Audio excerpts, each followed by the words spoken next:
नमो अरिहन्ताणं नमो सिद्धाणं नमो आयरीयाणं नमो वज्रायाणं नमो लोये सौवसावूणं मोक्षमार्गस्य नेतारं भेत्तारं कर्मभूभृतां ज्ञातारं विश्वतत्त्वानां वंदे तत्गुणलब्धये। 1008 श्री मूलनायक आदिनाथ भगवान की जय। द्वासांग जिनवाणी माता की जय। आचार्य श्रेष्ठ आचार्य गुरुवर श्री 108 पूज्यपाद स्वामी महाराज की जय। आचार्य श्रेष्ठ आचार्य गुरुवर श्री 108 विद्यासागर जी महाराज की जय। जगत पूज्य निर्यापक श्रमण मुनि पुंगव श्री 108 सुधा सागर जी महाराज की जय। समस्त मुनि संघ की जय। आलोक मोदी स्वाध्याय सुधा यूट्यूब चैनल पर आप सभी दर्शकों का एक बार पुनः हार्दिक स्वागत, हार्दिक अभिनंदन। पूज्यवर आचार्य पूज्यपाद स्वामी जी द्वारा रचित इस सर्वार सिद्धि ग्रंथराज में हम सभी 7 तत्वों के विवेचन को बड़े विस्तार के साथ समझ रहे हैं। 7 तत्वों में जीव, अजीव, आश्रव इन 3 तत्वों का व्याख्यान पढ़ने के बाद अब हम बंध तत्व के बारे में विशेष चर्चा कर रहे हैं। बंध तत्व के अंतर्गत 8वें अध्याय में हमने पूर्व कक्षाओं में 2 सूत्रों का अर्थ समझा। प्रथम सूत्र में इन्होंने बंध के कारण बताए थे कि कर्म बंध किन कारणों से होता है, बंध के प्रत्यय क्या हैं या बंध के हेतु क्या हैं। तब इधर उन्होंने 5 कारण मुख्य रूप से बताए थे, मिथ्यात्व, अविरति, प्रमाद, कसाय और योग। ये 5 कारणों से कर्मों का बंध हुआ करता है। जैसे जैसे एक एक कारण का अभाव होता जाता है वैसे वैसे कुछ कुछ प्रकृतियों की बंध विच्छुत्ति होती जाती है, अर्थात उन प्रकृतियों का बंध रुक जाता है, जिसको हम संवर भी कहते हैं। संवर और बंध विच्छुत्ति ये एक प्रकार से एक ही शब्द हैं, लेकिन कुछ सूक्ष्मतया जब हम वर्णन पढ़ेंगे तो इनमें कुछ थोड़ा बहुत अंतर भी होता है, जिसको हम आगे आने वाले सूत्रों में समझेंगे। अभी हमने पढ़ा कि जो कर्म बंध के योग्य प्रकृतियां होती हैं वो 120 होती हैं, और इन 120 प्रकृतियों में कुछ प्रकृतियों का बंध मिथ्यात्व के कारण से होता है, कुछ प्रकृतियों का बंध अनंतानुबंधी कसाय के कारण से होता है, कुछ प्रकृतियों का बंध अप्रत्याख्यानावरण, कुछ का प्रत्याख्यानावरण, कुछ का संजुलन के कारण से और कुछ का योग के कारण से कर्मबंध होता है। जैसे जैसे इन प्रत्ययों को हम दूर करते जाते हैं वैसे वैसे उन प्रत्ययों के कारण से होने वाली जो कर्म प्रकृतियों का बंध है वह बंध भी रुक जाता है। इसी को हम बंध विच्छुत्ति या संवर कहते हैं। पूर्व कक्षा में हमने इनको गुणस्थान क्रम से भी समझने का प्रयास किया था। तब उधर बताया था मिथ्यात्व प्रथम गुणस्थान तक ही होता है, लेकिन जो अविरति है, अविरति 4थे गुणस्थान तक पाई जाती है। मतलब अविरत पहले गुणस्थान वाला जो जीव है वो 5 प्रकार के प्रत्ययों से बंध करता है, लेकिन जो दूसरे, तीसरे और चौथे गुणस्थान वाला जीव है वह मात्र 4 प्रत्ययों से बंध करता है, उसके मिथ्यात्व नहीं होता। चौथे गुणस्थान से ऊपर जब पंचम गुणस्थान में जाते हैं तो कुछ विरति रहती है, कुछ अविरति रहती है, अर्थात यहां पर 3.5 कारण मौजूद रहते हैं। मिथ्यात्व हट गया और जो त्रस हिंसा रूप अविरति थी वह भी विरति रूप से परिणमित हो जाती है, वह भी दूर हट जाती है। इसलिए यहां पर पंचम गुण स्थान में 3.5 कारण कहे गए। कुछ अविरति असंयम भाव है, प्रमाद है, कसाय है और योग है। इस प्रकार 3.5 कारणों से बंध होता है। जब और आगे हम महाव्रतों को ग्रहण कर लेंगे तो अविरति बिल्कुल भी नहीं रहेगी। तो 6वें गुण स्थान में जो जीव होता है उसके 3 कारणों से बंध होता है, प्रमाद से, कसाय से, योग से। जैसे ही हमारी परिणामों में विशुद्धि बढ़ती है, संजुलन कसाय का मंद उदय होता है, तो हम प्रमाद रहित हो जाते हैं, और प्रमाद रहित हो जाने से मात्र 2 ही कारण शेष बचते हैं, कसाय और योग। अब 8वें, 9वें और 10वें गुण स्थान तक कसाय पाई जाती है। 10वें गुण स्थान में सूक्ष्म लोभ का उदय होता है। जैसे ही 10वें गुण स्थान के ऊपर 11वें 12वें या 13वें गुण स्थान में हम पहुंचते हैं तो मात्र एक ही कारण बंध का रह जाता है जिसको हम योग कहते हैं। और उस योग के कारण से जो 120 प्रकृतियां कही गई थी उनमें से मात्र एक साता वेदनी कर्म का ही बंध होता है, बाकी 119 प्रकृतियों का बंध रुक जाता है। जैसे ही योगों से रहित हो जाते हैं, 14वें गुण स्थान में पहुंचते हैं, अयोग केवली बन जाते हैं, वहां पर एक भी प्रकृति का बंध नहीं होता। अब बंध कहते किसे हैं, इसके लिए दूसरा सूत्र अपन ने प्रारंभ किया था, जिसमें हमने सूत्र का अर्थ या जो भावार्थ है वो आपको बताया था। आज हम उसको टीका से पढ़ेंगे। सूत्र में इन्होंने बताया था कि सा कसायत्वात्, कसाय सहित होने से, मतलब कर्म बंध में मुख्य कारण है कसाय सहित होना। यदि हम कसाय सहित होंगे तो कर्म बंध होगा, और यदि हम कसाय सहित नहीं हैं तो कर्म बंध भी नहीं होगा। तो कसाय सहित होने से जीव कर्म के योग्य जो पुद्गल स्कंधों को ग्रहण करता है उसी को हम बंध कहते हैं। कर्मणो योग्यान पुद्गलान, कर्म के योग्य पुद्गलों को आदत्ते ग्रहण करता है, सबंधा, वही बंध है। यहां पर हमने आपको बताया था कर्मणः, ये जो शब्द लिखा है ये इसके दो अर्थ निकलते हैं, क्योंकि जब हम कर्मण शब्द के रूप चलाएंगे तो षष्ठी विभक्ति में भी कर्मणः शब्द बनता है और पंचमी में भी कर्मणः शब्द बनता है। अब जब टीकाकार जो आचार्य पूज्यपाद स्वामी जी हैं उन्होंने इस शब्द को देखा तो उन्होंने ये सोचा कि आचार्य उमा स्वामी जी ने ये जो कर्मणः शब्द है ये पंचमी विभक्ति वाला लिखा कि षष्ठी विभक्ति वाला लिखा। यदि पंचमी विभक्ति वाला लिखेंगे तो उसका अर्थ कुछ अलग निकलेगा, षष्ठी विभक्ति वाला अर्थ होगा तो उसका अर्थ कुछ अलग होगा। तो इधर आचार्य पूज्यपाद स्वामी जी ने जब इसकी टीका की तो उन्होंने दोनों अर्थ इसके लगाए। पहले पंचमी विभक्ति का अर्थ भी लगा करके बताया कि इसका अर्थ क्या निकलेगा, और फिर बाद में षष्ठी विभक्ति का अर्थ निकाल करके भी बताया कि इसका अर्थ क्या निकलेगा। दोनों प्रकार से इन्होंने सिद्ध किया कि बंध किसे कहते हैं।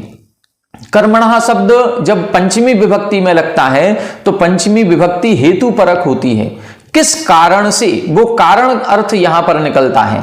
तब इधर लिखा कर्मणः, कर्म के कारण से जीव सकसाय, कर्म के कारण से जीव कसायवान होता है और कसायवान होने से जीव बंध योग्य पुद्गलों को ग्रहण करता है। तो इधर कर्मणः शब्द के कारण से इधर क्या अर्थ निकलेगा कि कर्म के कारण से जीव कसायवान होता है। इससे अर्थ ये स्पष्ट होता है कि जिनके कर्म नहीं है उनके कसाय भी नहीं होती है।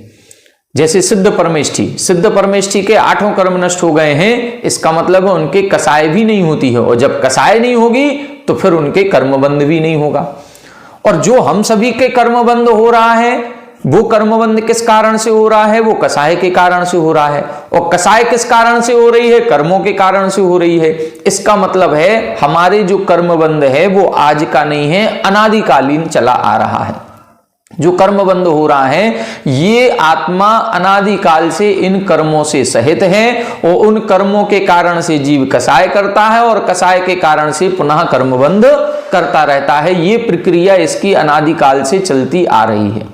अब इस प्रक्रिया को हमें रोकना है, तो जो ये हम बंध तत्व के बारे में 8वां अध्याय पूरा पढ़ेंगे, इस बंध की प्रक्रिया को हम समझेंगे, और फिर 9वें अध्याय में इस बंध की प्रक्रिया को कैसे रोका जाएगा वो संवर तत्व के बारे में विस्तार से वर्णन आएगा कि आश्रव निरोधा संवरः, आश्रव का रोकना ही संवर है। और ये जो संवर होगा वो किन कारणों से होगा, वो कारण अपन 9वें अध्याय में पढ़ेंगे। तो इस अध्याय में तो हम बंध और बंध की प्रक्रिया को समझेंगे कि किस कारण से कर्मबंध हो रहा है और इस प्रक्रिया को रोकने का उपाय क्या है। आइए देखें पेज नंबर 293 पर उत्थानिका 734, इसको अपन को आज पढ़ना है। देखें, सह कसायेण वर्तते इति सकसायः, जो कसाय सहित वर्तन करता है उसे सकसाय कहते हैं। सकसायस्य भावः सकसायत्वम्, और जो कसाय सहित होने का भाव होता है उसे सकसायत्व कहते हैं। त्वा शब्द लग जाता है, जैसे मनुष्य और मनुष्यत्व। तो ये जो त्वा शब्द लिखा है वो त्वा शब्द उसका भाव बताने के लिए लगाया जाता है। तस्मात् सकसायत्वात् इति, उस सकसाय पने से ऐसा अर्थ निकालने के लिए सकसायत्वात् ये पंचमी विभक्ति का यहां पर प्रयोग किया गया है। पुनः हेतु निर्देशः जठराग्नि आशयानुरूप आहार ग्रहणवत तीव्र मंद मध्यम कसाय आशयानुरूप स्थिति अनुभव विशेष प्रतिपत्त्यर्थम। यहां बता रहे हैं पुनः हेतु निर्देश। यहां पर हेतु निर्देश क्यों किया? सकसायत्वात्। यहां पर ये जो हेतु निर्देश किया है, ये हेतु यानी कारण बताने का जो प्रयास किया है, ये कारण रूप में क्यों लिखा गया? तब इधर बता रहे हैं जठराग्नि आशय अनुरूप आहार ग्रहणवत, मतलब जैसी हमारी जठराग्नि होती है वैसी हमको भूख लगती है। जैसी हमारी जठराग्नि होगी, वो जठराग्नि क्या करती है? खाना पचाने का काम करती है। हम कितना खाना पचा पाएंगे? जैसे आपने देखा होगा कि जो छोटे बच्चे पैदा होते हैं उनको प्रारंभ में गाय का दूध दिया जाता है। गाय का दूध बिल्कुल पतला होता है और सुपाच्य होता है, बहुत कम समय में पच जाता है। यदि उस बालक को हम भैंस का गाढ़ा दूध दे दें तो उसको दस्त लग जाएंगे, उसके वो खाना पचेगा नहीं, उसके कहीं ना कहीं अपच हो जाएगी। तो जैसी हमारी जठराग्नि होती है वैसा हम भोजन करते हैं। यदि जठराग्नि अच्छी तीव्र है तो हमें भूख भी तेज लगेगी, हम गरिष्ठ से गरिष्ठ भोजन को भी पचाने की सामर्थ्य रखेंगे। लेकिन यदि हमारी जठराग्नि तीव्र नहीं है, मंद पड़ गई है, तो फिर जैसे जितनी जितनी वृद्धावस्था बढ़ती है, वृद्धावस्था बढ़ने के साथ साथ हमारी जठराग्नि भी मंद पड़ जाती है। इसीलिए वृद्ध लोगों को देखें, वो 1 या 2 रोटी ही खाते हैं, उनको फिर गरिष्ठ भोजन नहीं पचाया जाता है। वो 1-2 रोटी यदि थोड़ा सा भी ज्यादा हो जाएगा तो उनको कहीं ना कहीं पेट की कोई ना कोई बाधा प्रारंभ हो जाएगी। इसी तरह से उदाहरण इन्होंने लिखा है कि जैसी जठराग्नि होती है उसी के अनुरूप आहार ग्रहणवत, उसी के अनुरूप आहार ग्रहण होता है। तीव्र मंद मध्यम तीनों प्रकार से। तीव्र जठराग्नि होगी तो तीव्र जठराग्नि वाला वैसा भोजन करेगा, मंद जठराग्नि वाला वैसा भोजन करेगा और मध्यम जठराग्नि वाला वैसा भोजन करेगा। इसी प्रकार से इधर आप कसाय में लगाना है। तीव्र मंद मध्यम कसाय अनुरूप स्थिति अनुभव विशेष प्रतिपत्त्यर्थम। जैसी हमारी कसाय होगी, तीव्र कसाय होगी तो हम बहुत अधिक कर्मों का बंध करेंगे, मध्यम कसाय होगी तो हम थोड़े से कम कर्मों का बंध करेंगे, और मंद कसाय होगी तो और अत्यधिक कम कर्मों का बंध हमारे होगा। तो जैसे जैसे कसाय होगी, कसाय की तीव्रता के आधार पर कर्मों का बंध दिखलाने के लिए यहां पर हेतु निर्देश किया है। सकसायत्वात्, कसाय सहित होने के कारण से जीव कर्म बंध करता है। इसीलिए जितने भी ये व्रत आदि का उपदेश दिया गया है वह सब हमारे कसाय भाव को मंद करने के लिए कहा गया है। ये व्रत आदि का, महाव्रतों को धारण करें। महाव्रतों को धारण क्यों करना है? राग द्वेष निवृत्त्यै चरणम प्रतिपद्यते साधु। रत्नकंडक श्रावकाचार में लिखा कि आचरण को क्यों धारण करता है? कोई भी सज्जन पुरुष है वो चारित्र को ग्रहण करता है। वो चारित्र को ग्रहण क्यों कर रहा है? राग द्वेष निवृत्त्यै, इस राग द्वेष की निवृत्ति करने के लिए हम आचरण को ग्रहण करते हैं, हम व्रत प्रतिमाओं को ग्रहण करते हैं, हम महाव्रतों को अंगीकार करते हैं। तो सबसे मूल उद्देश्य हमारा होता है हमारे राग द्वेष परिणामों में कमी आए, मंदता आए। इसीलिए पूजन पाठ किया जाता है, इसीलिए स्वाध्याय, इसीलिए सामायिक, इसीलिए जितने भी गुरुओं के समीप जाते हैं, उनके सन्निधि में रहते हैं, तो हमारे परिणामों में मंदता आती है। इसीलिए ये सारा उपदेश दिया गया। तो जैसी जैसी हमारी कसाय होगी वैसा वैसा कर्मबंध हमें होता है। और उसी हिसाब से लिखा स्थिति अनुभव विशेष प्रतिपत्त्यर्थम, वैसा ही स्थिति बंध और वैसा ही अनुभाग बंध होता है। आगे जाकर के हम पढ़ेंगे कि बंध के 4 भेद होते हैं, प्रकृति बंध, प्रदेश बंध, स्थिति बंध और अनुभाग बंध। इन चारों की परिभाषा भी बताएंगे। उसमें जो स्थिति और अनुभाग बंध होता है वो कसाय से होता है। जैसी तीव्र और मंद कसाय होगी वैसा स्थिति और अनुभाग बंध होता है। वही बताने के लिए इधर इन्होंने कसायत्वात् ऐसा हेतु निर्देश किया है। अब प्रश्न कर रहे हैं, अमूर्ति अहस्त आत्मा कथम कर्म आदत्ते इति च उदितः सन जीवः इति आह। प्रश्न उठता है कि हमारी आत्मा तो अमूर्ति, अमूर्तिक है। हमारी आत्मा में तो स्पर्श रस गंध वर्ण पाया नहीं जाता है, उसको हम देख नहीं सकते, उसको हम सूंघ नहीं सकते, उसको हम स्पर्श नहीं कर सकते। जब अमूर्ति आत्मा है तो वो मूर्तिक पदार्थों का बंध कैसे कर लेती है। दूसरा लिख रहे हैं अहस्त, उसके कोई हाथ पैर नहीं आदि होते हैं। जैसे हमारे हाथ पैर हैं तो हम इस हाथ से कोई ना कोई चीज को पकड़ते हैं, उठाते हैं, ग्रहण करते हैं। तो आपने इधर लिखा कि आत्मा कर्म के योग्य पुद्गलों को आदत्ते यानी ग्रहण करती है, वही बंध कहलाता है। तो आदत्ते शब्द का अर्थ है ग्रहण करना। अब इस आत्मा के हाथ पैर आदि तो है नहीं, तो बिना हाथ पैर आदि के ये कैसे ग्रहण कर लेती है। दूसरी, हमारी आत्मा अमूर्तिक है, अमूर्तिक आत्मा मूर्तिक पदार्थ को कैसे ग्रहण कर लेगी। जो चीज स्वयं दिखाई नहीं दे रही है वो किसी अन्य पदार्थ को कैसे ग्रहण करेगी। हमारा हाथ मूर्तिक है, इसलिए हम इससे चाहें कि मोबाइल उठा लें, किताब उठा लें तो उठा लेंगे, लेकिन अमूर्तिक आत्मा वो कैसे उठाएगी। जैसे कई बार फिल्मों में आपने देखा होगा, जब भूत प्रेत आत्माओं को दिखाते हैं तो आत्मा के द्वारा कुर्सी उठा करके फेंक दी जाएगी। अब यदि आत्मा अमूर्तिक है तो वो कुर्सी को उठा ही नहीं सकती, क्योंकि अमूर्तिक आत्मा किसी पदार्थ को पकड़ेगी कैसे, वो पकड़ ही नहीं पाएगी। ये सारा का सारा एक फिल्मांकन किया जाता है, बाकी ये वास्तविक नहीं है। तो वही प्रश्न इधर किया, अमूर्ति अहस्त आत्मा, मतलब जो मूर्तिक नहीं है और अहस्त जिसके हाथ आदि नहीं है, ऐसी आत्मा कथम कर्म आदत्ते, वो कर्मों को ग्रहण कैसे कर लेती है। ऐसा प्रश्न होने पर जीवहा इति आह, इसीलिए सूत्र में जीव पद लिखा है। जीव पद का मतलब क्या होता है, जो जीता था, जीता है और जीवेगा, उसे जीव कहते हैं। और जीता था, जीता है, ये किस कारण से जीता है, 10 प्राणों से जो जीता है। जो हमने पढ़ा था द्रव्य संग्रह में, तिक्काले चदुपाणा इंद्रिय बल माऊ आण पाणुय। तो ये जो इंद्रिय प्राण है, बल प्राण है, आयु प्राण है, श्वासोच्छ्वास प्राण है, ये प्राण किस कारण से होंगे, ये तो कर्म के कारण से होते हैं। ये सब पौद्गलिक होते हैं और ये पौद्गलिक होने के कारण से वह जीव कहलाता है। देखें, जीवनात् जीवः प्राण धारणात् आयु संबंधात न आयु बृहात इति।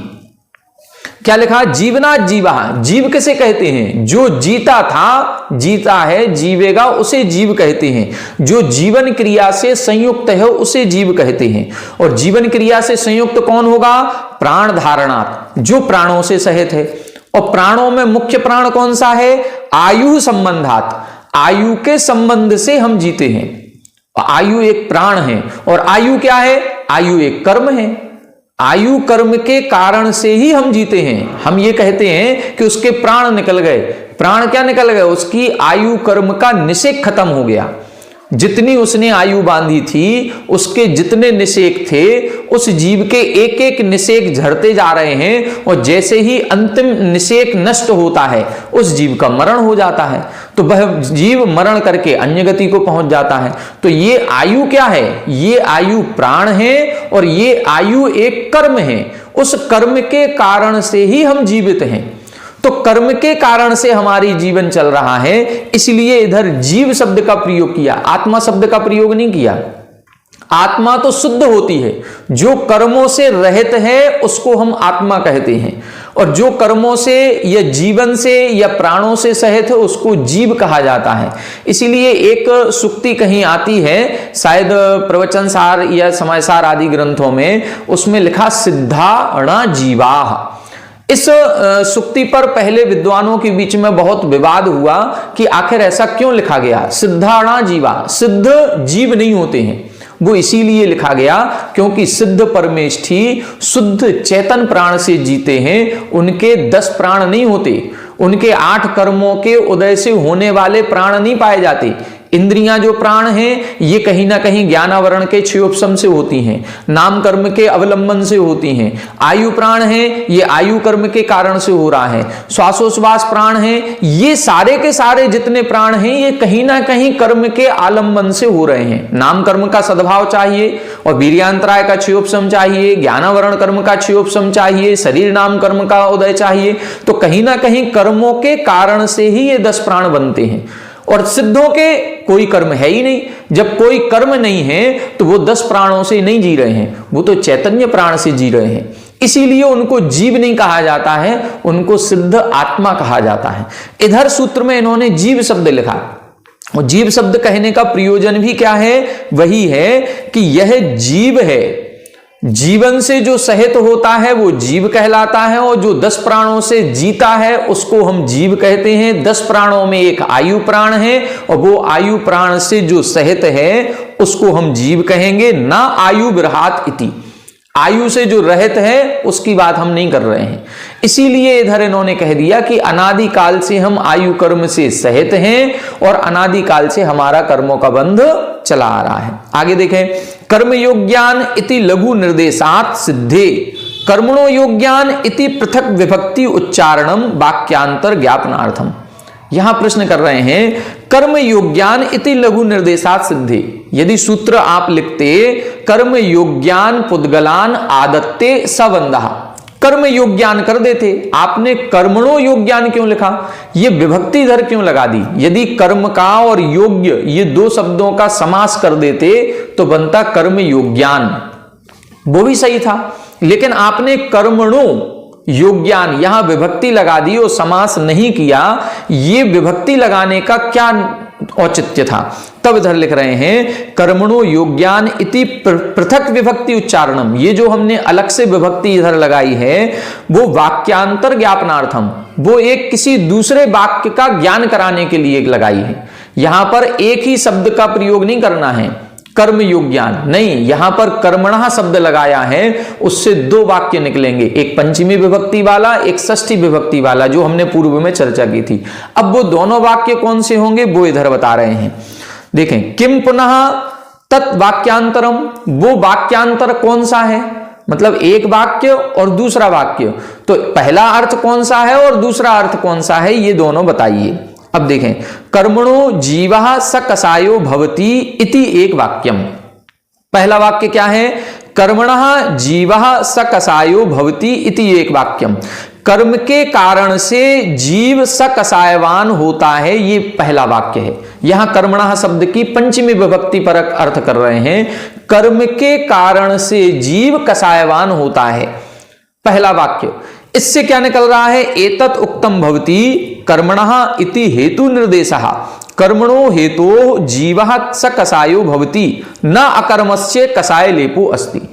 इस वाक्य से अर्थ ये निकलता है कि कर्मणः इति हेतु निर्देशः, ये कर्म शब्द जो दिया है ये हेतु निर्देश दिया है।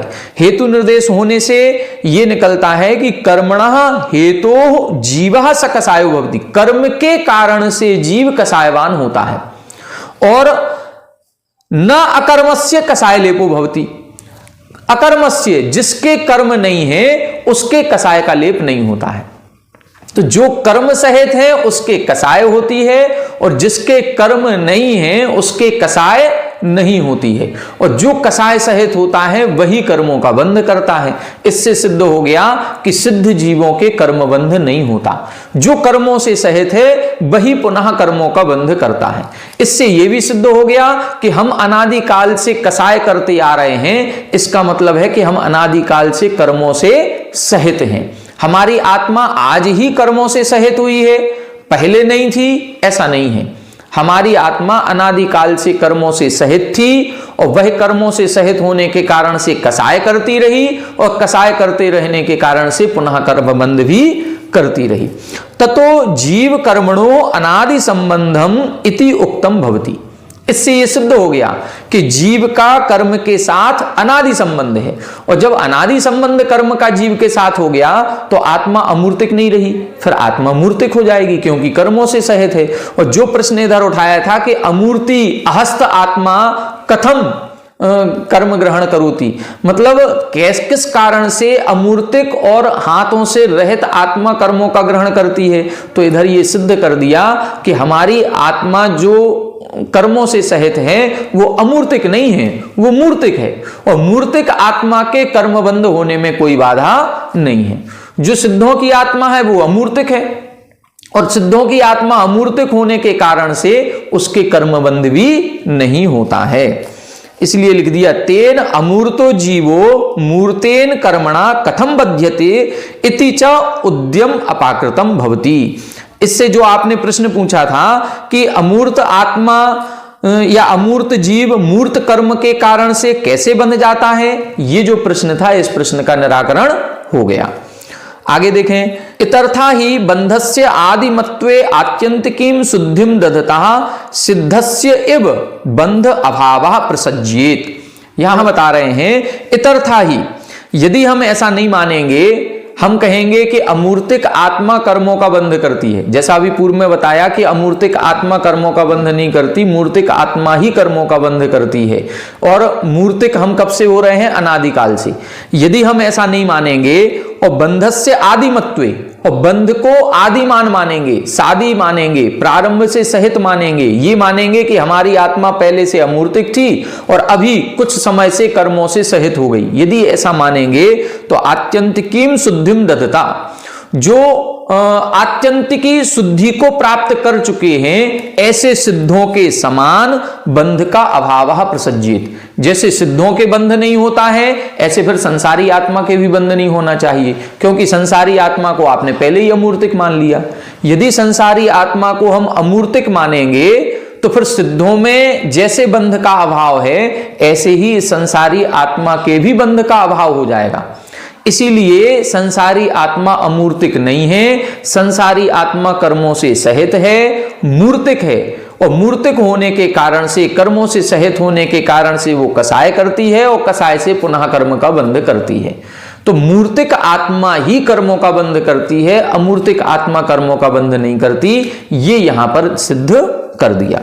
द्वितीयम वाक्यम, अब दूसरा वाक्य बता रहे हैं। पहला वाक्य इन्होंने हेतु परक वाला बता दिया कि कर्म के कारण से कसायवान होता है और कसायवान होने से कर्म का बंध करता है। अब दूसरा वाक्य, कर्मणो योग्यान पुद्गलान आदत्ते इति। दूसरा वाक्य क्या बता रहे हैं? कर्म के योग्य पुद्गलों को ग्रहण करता है। कर्मणः शब्द बीच में लिखा है, तो एक बार कर्मणः शब्द को सकसायत्वात् जीवः के साथ जोड़ना है और एक बार कर्मणः को योग्यान पुद्गलान आदत्ते इस शब्द के साथ जोड़ेंगे। जब हम कर्मणः शब्द को सकसायत्वात् जीवः इस वाक्य के साथ जोड़ेंगे तो अर्थ निकलेगा कर्म के कारण से जीव कसायवान होता है। और अब हम कर्मणः शब्द को कहां जोड़ रहे हैं? योग्यान पुद्गलान इस शब्द के साथ जोड़ेंगे तो कर्म के योग्य पुद्गलों को ग्रहण करता है। कर्म के योग्य, तो के शब्द जो होता है ये संबंध सूचक कहलाता है। राम का, उसका, उसकी, ये जो का, के, की, ये जो शब्द लगते हैं ये कहीं ना कहीं दो पदार्थों में आपस में संबंध घोषित करते हैं, संबंध को उद्घाटित करते हैं। इसलिए षष्ठी विभक्ति में जब कर्मणः शब्द लगाएंगे तो यहां पर संबंध सूचक बनेगा। कर्मणः योग्यान पुद्गलान, कर्म के योग्य पुद्गलों को ग्रहण करता है, ये अर्थ निकलेगा। अर्थवसात विभक्ति परिणाम इति पूर्व हेतु संबंधम त्यक्त्वा षष्ठी संबंधम उपैति कर्मणो योग्यान इति। अर्थवसात विभक्ति परिणाम, अर्थ के कारण से विभक्ति का अंतर देखा जाता है या विभक्ति में परिवर्तन देखा जाता है। जब हमें पंचमी विभक्ति का अर्थ लगाना था तो ये पंचमी विभक्ति का शब्द हो गया, जब षष्ठी का अर्थ लगाना है तो षष्ठी का अर्थ लगाया जाएगा। तो ये अर्थ के कारण से इसमें परिवर्तन हो जाता है। इस सूत्र के आधार पर पूर्व हेतु संबंधम त्यक्त्वा, पूर्व जो हेतु वाला संबंध बताया था उस हेतु परक अर्थ को छोड़ करके षष्ठी संबंधम उपैति, अब षष्ठी परक अर्थ यहां पर ग्रहण किया जा रहा है। कर्मणः शब्द के दोनों अर्थ लगाने हैं, एक बार हेतु परक पंचमी का, एक बार षष्ठी परक। अब पंचमी का अर्थ हमने छोड़ दिया, अब षष्ठी का अर्थ बता रहे हैं। पुद्गल वचनम कर्मणः तादात्म्य ख्यापनार्थम, जो पुद्गल वचन दिया है ये कर्मणः तादात्म्य ख्यापनार्थम, कर्मणः कर्म से तादात्म्य संबंध दिखाने के लिए बता रहे हैं कि कर्म जो होते हैं वो पौद्गलिक ही होते हैं। तादात्म्य संबंध किसे कहते हैं? गुण गुणी का जो संबंध होता है वो तादात्म्य, जिसको अलग नहीं किया जा सकता। जैसे ज्ञान गुण और आत्मा, आत्मा का जो ज्ञान गुण है ये तादात्म्य संबंध है, इसको किसी भी प्रकार से कभी भी अलग नहीं किया जा सकता, ये अनादिकाल से है, अनंत काल तक रहेगा। जैसे अग्नि की उष्णता, अग्नि में उष्णता कभी दूर नहीं कर पाएंगे, कभी अलग नहीं होगी। जैसे नींबू का खट्टापन, ये तादात्म्य संबंध कहलाता है। एक होता है संश्लेष संबंध। संश्लेष का मतलब है जो मिला हुआ है दूध में पानी की तरह, लेकिन प्रयास करें, पुरुषार्थ करें तो अलग किया जा सकता है। जो दिखने में तो एक जैसा लग रहा है, जैसे दूध में पानी मिला दिया, अब हम दूध ही मानेंगे उसको, पानी लगेगा ही नहीं हमें, हम तो ऐसे ही लगेगा जैसे ये दूध ही है, लेकिन उस दूध में पानी मिला हुआ है। दो अलग अलग पदार्थ थे जो एक मेक हो गए, ये संश्लेष संबंध। अब उसको हम अग्नि पर रखेंगे, गर्म करेंगे तो पानी अलग हो जाएगा, दूध अलग हो जाएगा। लेकिन तीसरा होता है संयोग संबंध। संयोग संबंध अलग अलग दिखते ही हैं, ये कुर्सी अलग दिख रही है, हम अलग दिख रहे हैं, ये कुर्ता अलग दिख रहा है, हमारा शरीर अलग दिख रहा है। तो जो कुर्ते का और शरीर का संबंध है ये संयोग संबंध है। जो शरीर का और आत्मा का संबंध है ये संश्लेष संबंध है। कर्म का और आत्मा का संबंध है ये संश्लेष संबंध है। लेकिन ज्ञान और आत्मा का जो संबंध है, गुण और गुणी का संबंध, वो तादात्म्य संबंध होता है। तो यहां कर्म का और पुद्गल का जो संबंध है वो तादात्म्य संबंध है, अर्थात कर्म जो है वो पौद्गलिक ही होते हैं, ये बताने के लिए इधर तादात्म्य संबंध बताया गया है। तेन आत्मगुणो अदृष्टो निराकृतो भवति। इससे जो आत्मा का गुण अदृष्टपना मानते हैं वो निराकृतो भवति, उससे उसका निराकरण हो जाता है कि आत्मा का कई लोग अदृष्ट, कुछ दर्शनकार अदृष्ट गुण मानते हैं कि आत्मा अदृष्ट गुण वाली है इसलिए दिखाई नहीं देती। नहीं, यहां पर इधर बता रहे हैं कि पुद्गल के साथ संबंधित होने के कारण से आत्मा दिखाई भी देती है। तस्य संसार हेतुत्व अनुपपत्ति है। यदि हम अदृष्ट गुण आत्मा का मानेंगे तो उससे संसार के कारण की उत्पत्ति ही नहीं होगी। फिर ये संसार हमें दिखाई दे रहा है, ये संसार दिखाई नहीं देगा। तो अन्य दर्शनकारों का जो अदृष्ट गुण है उसका निराकरण यहां पर किया गया है। आदत्ते इति हेतु हेतु मत भाव ख्यापनार्थम। आदत्ते जो शब्द दिया है वो हेतु हेतु मत भाव बताने के लिए दिया गया है। हेतु हेतु मत भाव क्या कहलाता है? कारण में कारण जो होता है उसको हेतु हेतु मत भाव कहते हैं। जैसे अतः मिथ्या दर्शनादि आवेशात आद्रीकृतस्य आत्मनः सर्वतो योग विशेषात तेषां सूक्ष्मैक क्षेत्रावगाहितानां अनंतानंत प्रदेशानां पुद्गलानां कर्म भाव योग्यानां अविभागेन उपश्लेषो बंध इति आख्यायते। हेतु हेतु मत भाव का मतलब है कारण में कारण। साक्षात कारण तो कसाय है, लेकिन उस कसाय में भी कारण जो है वो मिथ्यात्व आदि हैं। जो 5 प्रत्यय बताए थे, मिथ्या दर्शन, अविरति, प्रमाद, कसाय, योग, तो ये पांचों प्रत्यय मिथ्या दर्शन आदि आवेशात आद्रीकृतस्य आत्मना, जो मिथ्या दर्शन आदि के कारण से आद्रीकृत हो रही है, गीली हो रही है। जैसे गीली दीवार यदि है उस पर हम धूल फेंकेंगे तो वो जल्दी चिपकेगी, तो वो गीली किस कारण से हो रही है? मिथ्या दर्शन आदि के कारण से। मिथ्यात्व आदि, मिथ्यात्व है, असंयम भाव है, प्रमाद भाव है, ये इनसे सहित होने के कारण से जो आत्मा है वो सर्वतः चारों ओर से योग विशेषात, योग विशेष के कारण से तेसाम सूक्ष्म एक क्षेत्राविगाहितानाम अनंतानंत प्रदेशानाम पुद्गलानाम, ऐसे पुद्गलों को ग्रहण करती है जो सूक्ष्म हैं और एक क्षेत्रावगाही है। ऐसे अनंतानंत पुद्गल परमाणुओं को ग्रहण करती है। सूक्ष्म का मतलब, जैसे अपन ने शरीर के बारे में दूसरे अध्याय में पढ़ाया था, औदारिक से बैक्टीरियक, बैक्टीरियक से आहारक, आहारक से तेजस और तेजस से कार्मण, परम परम सूक्ष्मम, ये सूक्ष्म सूक्ष्म है। तो कार्मण शरीर जो कर्म है वो कर्म पुंज अत्यंत सूक्ष्म होते हैं। एक क्षेत्रावगाहित मतलब एक में एक प्रदेश उनका प्रवेश हो जाता है। जैसे दूध में पानी घुल मिल जाता है, दूध में शक्कर घुल मिल जाती है, पानी में नमक घुल मिल जाता है, उसी प्रकार से आत्मा में ये कर्म भी घुल मिल जाते हैं। ऐसे अनंतानंत पुद्गलों को कर्म भाव योग्यानाम, जो कर्म भाव को प्राप्त हो सकते हैं, ऐसी कार्मर वर्गणा के समूह, आहार वर्गणा को नहीं लेगी, नो कर्म वर्गणाओं को नहीं लेगी, कार्मर वर्गणाओं को जो ग्रहण करती है। और अविभागेन उपश्लेषो बंध इति आख्यायते, बिना विभाग किए, मतलब एक मेक रूप से जो उपश्लेष बंध हो जाता है, जो हमने संश्लेष संबंध बताया है, उसको बंध कहते हैं।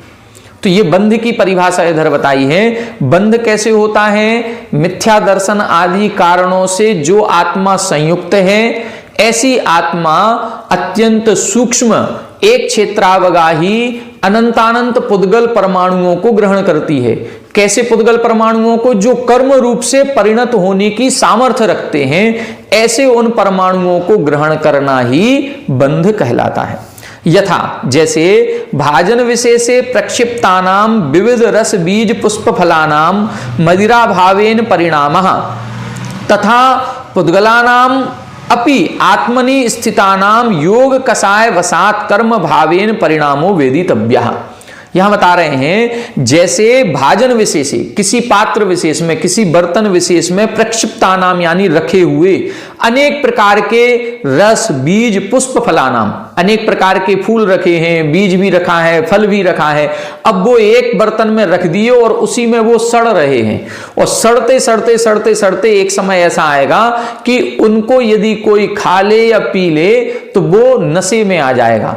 मतलब मदिरा भावेन परिणामः, जैसे कोदों को सड़ा करके शराब बनती है, या सेब जो होता है एप्पल, उसको सड़ा करके शराब बनती है, या अंगूर आदि को सड़ा करके शराब बनती है। तो इन सारी चीजों को सड़ाने के बाद उनमें अपने आप एक नशा आ जाता है। उसी प्रकार से इधर बता रहे हैं तथा पुद्गलानाम अपि आत्मनि स्थितानाम योग कषाय वसात कर्म भावेन परिणामो वेदितव्यः। ये जो पौद्गलिक हैं, मतलब कार्मर वर्गणा है, ये तो पुद्गल थी, लेकिन हमारे योग और कषाय के कारण से ये कार्मर वर्गणा जो पौद्गलिक थी, ये कार्मर वर्गणा कर्म भाव को प्राप्त हो जाती है। जैसे एक पात्र में रखे हुए वो फल सड़ जाते हैं तो उसमें मदिरा भाव अपने आप आ जाता है, इसी प्रकार से योग और कषाय के कारण से जो कार्मर वर्गणा अभी सामान्य थी वो कर्म भाव से परिणत हो जाती है और हमको शुभ अशुभ फल देने योग्य बन जाती है। सह वचनम अन्य निवृत्त्यर्थम, सह शब्द जो सूत्र में लिखा है वो अन्य के निराकरण के लिए लिखा है कि ये बंध है, सा एष बंधो ना अन्य अस्ति इति। यही बंध कहलाता है, अन्य कोई बंध नहीं है। मतलब कषाय सहित होने पर जीव कर्म के योग्य जिन पुद्गलों को ग्रहण करता है, यह उन कर्म स्कंधों का ग्रहण करना ही बंध है, अन्य कोई बंध नहीं है। तेन गुण गुणिनो बंधो निर्वर्तितो भवति, इससे गुण गुणी का जो बंध होता है वो निर्वर्तित होता है, उसका निराकरण होता है। मतलब इधर गुण गुणी के बंध की बात नहीं कर रहे हैं जैसा ज्ञान का और आत्मा का है, ये तो तादात्म्य संबंध हो गया, वो संबंध नहीं, संश्लेष संबंध वाला बंध होता है, उसकी बात कर रहे हैं। कर्मादि साधनो बंध शब्दो व्याख्येयः, तो जो कर्मादि साधन में बंध शब्द है वो उसकी व्याख्या यहां पर की गई है, उसको यहां बंध समझना चाहिए। तो ये टीका जो थी एक बहुत विस्तार वाली टीका थी, शाब्दिक व्याकरण के रूप से भी समझने योग्य है और न्याय के रूप से भी समझने योग्य है। अन्य दर्शनकारों का कई प्रकार की जिज्ञासाओं का इधर समाधान भी किया, उनके शंकाओं का निराकरण भी किया और अपने मत की पुष्टि भी यहां पर की गई है। इस वीडियो को एक बार नहीं 2-3 बार आप सुनेंगे, समझेंगे तो ये सूत्र समझ में आ जाएगा। टीका से भी आप हिंदी में भी दिया हुआ है, उसको भी 2-4 बार पढ़ेंगे तो बंध तत्व की व्याख्या समझ में आ जाएगी। इसको कल पुनः एक बार रिवीजन करके फिर आगे बंध के जो 4 भेद कहे गए हैं उनको अपन समझेंगे। आज की कक्षा में इतना ही। आप सभी हमारे साथ बने रहें। सभी को जय जय।